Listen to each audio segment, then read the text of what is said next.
আসসালামু আলাইকুম, গ্রামীণ ফোন থেকে নাবিল বলছি। আপনাকে কিভাবে সহযোগিতা করতে পারি? আপনি সহযোগিতা করতে পারবেন মানে আমি মোহাম্মদ মাসুদ রানা, রানা রূপে বাদশাহ, রাজমিস্ত্রি।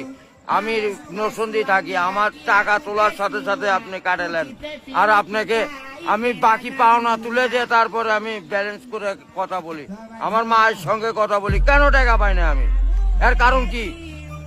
কেন দেওয়া হবে না আমাকে? আমি কি চতুর্থ না ডাকাত?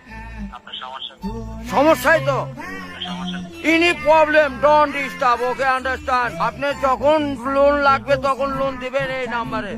আমার মার সঙ্গে কথা বলতে হয়, আমি লোন ক্লিয়ার করি। তো আমাকে লোন দিবেন না কেন? তাড়াতাড়ি পাবেন। স্যার, আপনি কি ইমার্জেন্সি ব্যালেন্স দিতে পারছেন না? লাস্ট ইমার্জেন্সি মানে আমার মা আগে না আপনার অফিস আগে কিনা অফিস উড়াই দেবো কিন্তু মাথা গরম করলে। আমি দেশের নাগরিক না। যখন আমি ব্যালেন্স আপনার থেকে লোন চাবো, চাওয়া মাত্র এই নাম্বারে দিবেন।